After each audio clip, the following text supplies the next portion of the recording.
Bonjour, la formule filtre est absolument extraordinaire puisqu'elle nous permet de prendre un grand tableau et de le filtrer en fonction de critères. Ici par exemple, le critère c'est que le pseudo ce soit Gigi21. Si jamais je change et que je mettais par exemple prums1, ce que m'afficherait la fonction filtre c'est pas juste une ligne mais deux lignes et on pourrait en avoir plusieurs. La formule filtre est également disponible dans les outils Google, vous n'aurez pas de souci, simplement une fois que vous l'aurez tapé, il est possible, suivant vos paramètres, qu'elle remette le nom anglais qui est filter. Dans cette vidéo, je vous dévoile tous les secrets de la formule filtre en vous expliquant comment elle marche et bien sûr comment obtenir des résultats avec des colonnes inversées ou même certaines colonnes redoublées et compter quelques éléments absents. C'est parti! Commençons par un exemple simple. Je tape la formule filtre et je vais sélectionner toutes les données. Je n'ai pas pris les titres ici, nous verrons cela plus tard. Maintenant, je mets un point-virgule et on me demande de faire un critère. Par exemple, je voudrais que sur la plage des pseudos, il y ait quelque chose qui soit par exemple, pourquoi pas, prums1. Je ferme la parenthèse, j'appuie sur Entrée et vous voyez que instantanément, alors que j'ai écrit la formule dans une cellule, les cellules d'à côté sont remplies, c'est ce qu'on appelle les formules de tableau dynamique, les array functions qui sont apparues très récemment et dans la version avec abonnement de Excel. Bien sûr, au lieu d'écrire le critère à l'intérieur de ma formule, je peux l'écrire ailleurs, prums1, et dans ce cas-là, dans ma formule, je peux remplacer mon critère textuel en allant prendre une cellule, et lorsque j'appuie sur Entrée, cela fonctionne également. Vous remarquerez que je n'ai pas eu besoin de mettre des dollars. Lorsque je vais aller voir dans les autres formules, j'ai bien la même référence qui est utilisée sans décalage. Maintenant, imaginons que j'ai envie d'afficher les prénoms. Je vais prendre juste la colonne des prénoms dans la première partie de filtre, la partie tableau, point virgule. Et vous allez voir que je peux faire un critère sur une colonne qui n'a pas été sélectionnée dans le tableau, une autre colonne. C'est ce que je vais faire sur les pseudos. Je les sélectionne, je fais égal, et tiens, je vais aller cliquer sur ce que j'avais marqué tout à l'heure. Et bien ce que j'obtiens, c'est les deux prénoms qui correspondent au pseudo que j'ai indiqué. Vous aurez compris que je peux bien sûr prendre les noms et les prénoms et faire à nouveau un filtre sur le pseudo de manière à n'avoir que les deux premières colonnes qui apparaissent, les noms et les prénoms. Je devine que vous êtes impatiente et impatient de comprendre comment on peut manipuler les différentes colonnes, prendre des colonnes qui ne sont pas côte à côte et rajouter des titres, mais avant d'utiliser toutes les formules qui vont être nécessaires pour faire cela, je préférerais vous expliquer comment fonctionnent les différents critères de la formule filtre. C'est parti! Observons la première étape qui va être faite avant d'arriver à la formule filtre complète. On va comparer tous les pseudos, je vais donc faire égal et je vais prendre tous les pseudos, je vais mettre égal à nouveau pour demander pour chacun de ces pseudos lesquels sont égaux à, et je vais prendre mon critère qui est en haut. Lorsque j'appuie sur Entrée, j'obtiens un résultat sur plusieurs cellules qui me dit à chaque fois est-ce que le premier pseudo correspond? La réponse est vraie. Est-ce que le deuxième pseudo correspond? Faux. Faux pour le troisième, faux pour le quatrième, et le dernier, c'est vrai, il correspond bien à Prums. Ce que va faire la formule filtre, c'est qu'elle va comparer chacun de ces critères avec la liste des prénoms. Est-ce qu'on doit prendre Hermione? Oui, c'est vrai. Est-ce qu'on doit prendre Harry? Non. Ron? Non. Ginny? Non. Draco? Oui. Et bien sûr, c'est exactement le résultat que l'on obtient avec notre formule filtre. Tous les éléments qui correspondent à vrai ont été conservés, les éléments qui correspondent à faux ont été éliminés. Vous noterez que lorsqu'on étend la formule et qu'on sélectionne une partie des éléments, on va avoir le contenu de ceux-ci. Notez que si vous sélectionnez en entier votre critère, vous verrez le détail vrai, faux, vrai, faux. Généralement, ce n'est pas tout à fait ce qui est calculé. Vous pourriez mettre devant tout cela l'opérateur moins moins qui vous permet de transformer le contenu en des 1 et des 0. Peut-être que là, c'est plus clair pour vous. Si je fais une fois Hermione, ça fait Hermione. Si je fais 0 fois Harry, ben on ne le prend pas. 0 fois Ron, ça fait rien. 0 fois Ginny, on s'en fiche. Et une fois Draco, eh ben oui, on le garde. Voilà un petit peu le fonctionnement fondamental de la formule filtre. Multiplier des colonnes par des 1 et des 0, annuler tout ce qui correspond à 0, ne garder que les 1. Maintenant, je vais vous proposer d'ajouter des critères les uns aux autres. Ici, par exemple, j'ai un petit tableau avec des années, des pays et des montants. Ici, j'aimerais afficher uniquement les montants qui correspondent à l'année 2022. Vous voyez, c'est assez facile, c'est exactement ce que nous avions fait jusqu'à maintenant. On prend la colonne des montants et on prend la colonne des années à laquelle on met égal 2022. Maintenant, imaginons que je ne veuille pas juste 2022, mais que je voudrais 2022 et la France. Dans ce cas-là, je vais être obligé d'ajouter un critère supplémentaire. Ici, je vais donc me mettre à la fin, et vous allez voir que si je cumule des éléments, je dois impérativement mettre des parenthèses autour de chacun des critères. Cela va devenir vraiment crucial, ne les oubliez jamais. Je vais prendre le premier critère, année 2022, je vais mettre le symbole multiplié et je vais mettre entre parenthèses, je vais prendre les pays. Et bien sûr, ici ce que je vais faire, c'est que je vais faire égal à entre guillemets France. Je ferme les guillemets et je ferme la dernière parenthèse de filtre. Lorsque j'appuie sur Entrée, j'obtiens bien sûr uniquement 500 puisque pour la France en 2022, le seul élément que j'ai, c'est 500. La logique du multiplié, c'est donc et. Il faut être et de l'année 2022 et du pays France pour apparaître dans mes résultats.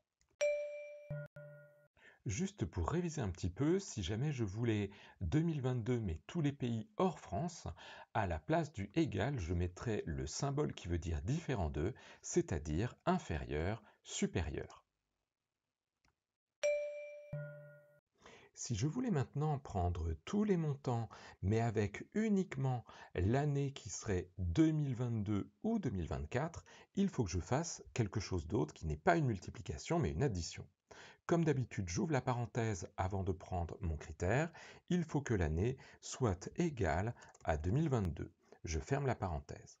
Maintenant, je vais faire un plus, une addition, et je vais reprendre les années. Attention, j'ouvre ma parenthèse, je prends les années, je vais décaler la petite aide pour que vous y voyez. Et ici, je vais mettre qu'il faut que ce soit égal à 2024. Je ferme la parenthèse de mon critère. Maintenant, je peux fermer la parenthèse du filtre et on voit qu'on obtient bien ici l'addition des lignes qui correspondent au critère, le critère de 2022, le critère de 2024.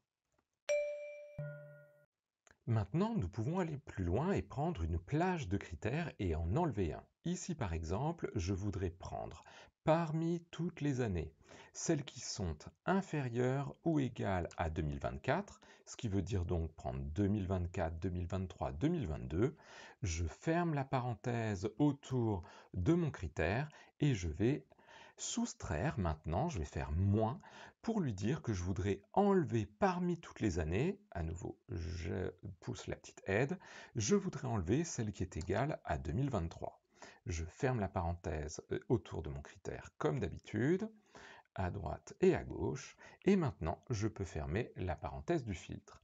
J'obtiens donc 2022-2024, mais pas la 2023 qui est au milieu. Bien sûr, maintenant nous pouvons faire les deux opérations ensemble.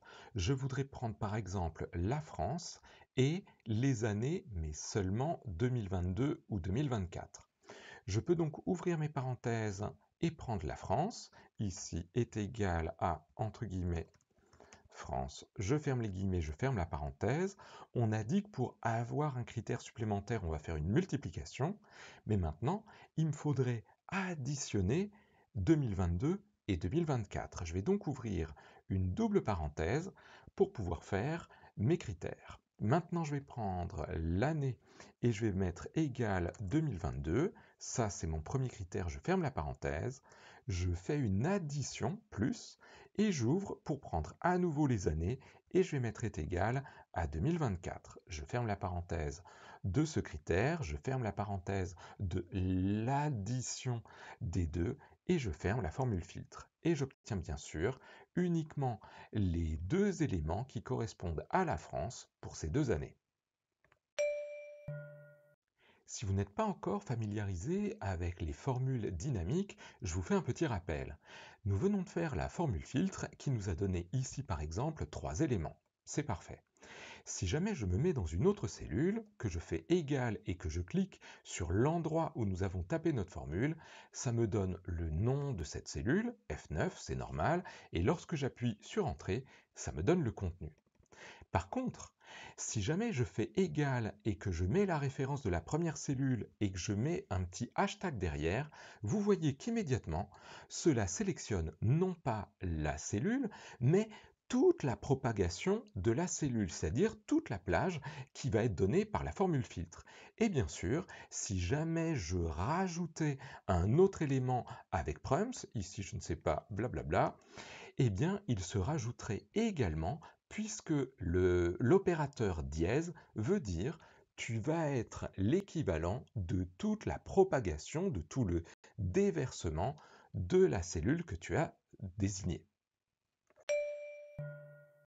J'imagine que beaucoup d'entre vous ont donc envie de se dire mais c'est super, je peux faire un filtre en prenant par exemple que 2 années et je peux me mettre dans une autre cellule et faire par exemple somme et cliquer sur la cellule en question, mettre un dièse et j'obtiens le résultat. C'est tout à fait possible, mais honnêtement, c'est se compliquer la vie en ajoutant une étape intermédiaire. En fait, la somme est devenue une formule avec les critères et nous n'avons pas besoin de passer par filtre. Je vous montre. Je peux prendre la somme des montants que je vais multiplier et ici, comme on va mettre des égales, etc., j'ouvre mes parenthèses. On va prendre l'année qui doit être égale à 2022, je ferme la parenthèse de ce critère, plus, j'ouvre la parenthèse du deuxième critère, l'année qui doit être égale à 2024. Je ferme la parenthèse de ce critère à nouveau et je ferme la parenthèse de ma multiplication. Maintenant, je n'ai plus qu'à fermer la parenthèse et j'obtiens bien le résultat total sans avoir eu besoin de faire des filtres. Attention, les parenthèses sont absolument essentielles. Si vous n'en mettez pas, vous obtenez 0, voire une erreur. Si jamais vous rajoutez une parenthèse, peut-être juste autour de vos critères multipliés, vous obtenez 0 également. Si jamais vous mettez des parenthèses autour d'un des deux critères, vous allez obtenir un résultat partiel et lorsque vous aurez mis les parenthèses autour du deuxième critère, vous aurez enfin le bon résultat. N'oubliez absolument pas les parenthèses autour de vos critères. Vous avez remarqué que jusqu'à maintenant, les données de départ pouvaient être soit des données normales, soit des données mises en tableau. Par contre, à chaque fois que j'ai fait ma formule filtre, vous avez vu que c'était en dehors d'un tableau. Voici ce qui se passe si j'essaye de coller une formule filtre dans mon tableau. J'obtiens instantanément une erreur propagation. Tout simplement parce que le tableau empêche la formule de se propager vers le bas. Vous ne pouvez donc pas utiliser ces formules nouvelles de tableau dynamique à l'intérieur de l'outil tableau. Soyez vigilants. Voyons maintenant comment je peux manipuler le résultat d'un filtre pour n'avoir que certaines colonnes. Ici par exemple, j'ai fait mon filtre sur la totalité du tableau, mais je ne voudrais avoir que les noms et les pseudos. Eh bien, ce que je peux faire, c'est autour de ma formule filtre, faire une formule qui s'appelle choisir col. Vous voyez qu'il y a un petit S après cols, donc on peut en prendre plusieurs. Je fais ça autour de ma formule filtre et je me mets à la fin de ma formule dans choisir cols et maintenant je vais dire le numéro des colonnes qui m'intéressent. Par exemple, si je veux le nom, je vais mettre 1. Si je veux le pseudo, je sais que c'est la troisième de mon tableau de départ, je vais donc mettre 3. Je ferme la parenthèse de choisir cols, j'appuie sur Entrée et j'obtiens bien ici le résultat global, mais avec seulement la première colonne, le nom, et la troisième colonne, le pseudo. Une fois que vous avez compris qu'il suffisait de rajouter choisir col autour de nos formules filtres, vous voyez qu'ici je peux partir de l'ordre normal. Si jamais j'ai envie d'inverser des colonnes, je fais à nouveau choisir calls, et ensuite je peux lui dire que je voudrais par exemple avoir le pseudo, c'est donc la troisième en premier, ensuite je voudrais avoir la numéro 2, et pourquoi pas la numéro 1 après. J'obtiens donc pseudo, prénom et nom dans cet ordre-là. Et bien sûr, si cela vous amuse, vous pourriez répéter la colonne du nom en mettant tout simplement une deuxième fois le numéro de la colonne que vous avez envie de doubler dans votre choisir call. Vous avez remarqué que jusqu'à maintenant, à chaque fois que nous avions fait les filtres, nous n'avons pas eu le titre qui apparaissait. C'était moi qui les avais écrits en gras au-dessus. Ici, voilà le résultat brut, il n'y a pas les titres dedans. Comment faire si jamais j'avais envie de rajouter les titres pour savoir à quelle colonne cela correspond? Eh bien, il va falloir que l'on prenne au-dessus de notre filtre la partie des titres et qu'on l'ajoute. La formule qui nous permet de mettre bout à bout deux éléments, c'est la formule assemble AV.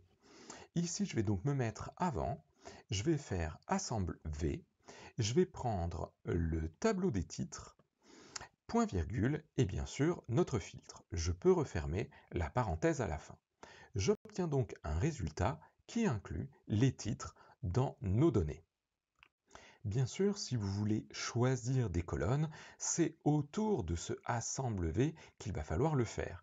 Ici, vous pouvez rajouter bien sûr votre choisir col et à la fin, vous pouvez dire par exemple que vous voulez la première colonne 2 fois, puis la 3, puis la 2 et fermer votre parenthèse. Vous aurez donc à chaque fois, au-dessus de chaque colonne, le bon nom qui correspond. Bien sûr, si vous avez fait une formule filtre qui vous a donné une ligne avec les titres, vous pouvez la supprimer. Il existe une nouvelle formule qui s'appelle exclure. Là encore, ça fait partie des nouvelles formules de tableau dynamique. Vous pouvez prendre les données. Je vous rappelle que ici, on peut cliquer sur la première, mettre un petit dièse pour prendre toute la propagation de la cellule. Je fais point virgule et maintenant je dis les lignes que je veux exclure. Par exemple, je vais exclure la première. Je ferme la parenthèse, j'appuie sur Entrée et j'obtiens bien le résultat précédent sans la première ligne qui était notre ligne de titre. Vous aurez souvent le défi de vouloir filtrer sur deux tables au lieu d'une seule. La première chose à faire, c'est donc de les réunir et nous avons vu tout à l'heure que pour réunir deux éléments et les mettre l'un sur l'autre, on pouvait utiliser AssembV qui va créer un seul tableau. Je vais donc prendre les dépenses de Harry, point virgule, les dépenses de Hermione, et voilà, nous avons un seul tableau. Le truc, c'est que si nous avons envie de faire des filtres là-dessus, eh bien, il faudrait lui donner un petit nom parce que sinon nos formules vont être assez énormes. Alors, ce que je vous propose, c'est de créer autour de cette formule, la formule let qui nous permet d'affecter un petit nom. Par exemple, soit on va appeler ça A, point virgule, c'est l'assemblage de Harry et de Hermione. Et bien voilà, je peux me mettre à la fin et maintenant, à chaque fois que j'aurai envie d'utiliser tout ça, le rassemblement des deux, j'aurai juste à mettre un petit A, point virgule. Donc quelle formule est-ce qu'on va faire? Peut-être qu'on pourrait faire un filtre. Sur quoi? Sur le tableau A qu'on vient de créer, point virgule, et il faudrait lui dire que dans A, seulement la deuxième colonne doit être, par exemple, inférieure à 50. Je vais lui dire, choisis la colonne du tableau A, tu prends la numéro 2, point virgule, parenthèse, et maintenant je voudrais que ça, par exemple, ce soit inférieur à 50. Je peux fermer mes parenthèses, filtre et lettres, et maintenant ce que j'obtiens, c'est tous les montants de mes deux tables qui sont inférieurs à 50. Je répète, j'ai d'abord assemblé, ensuite j'ai mis autour let qui me permet de donner un nom plus court à ce tableau-là, et ensuite je peux faire mon filtre en utilisant A comme tableau et en disant que je veux la deuxième colonne de A, et je mets mon critère. Dans la prochaine vidéo, j'aimerais aller encore plus loin et vous montrer comment la formule filtre peut vous permettre de faire apparaître des choses qui ne sont pas visibles. Par exemple, je voudrais afficher parmi la liste de mes clients ceux qui n'ont pas acheté. Ou même mieux, ceux qui avaient acheté le mois d'avant mais qui n'ont pas acheté ce mois-ci. Vous allez voir, la formule filtre est absolument extraordinaire. Bonne continuation, à bientôt, au revoir.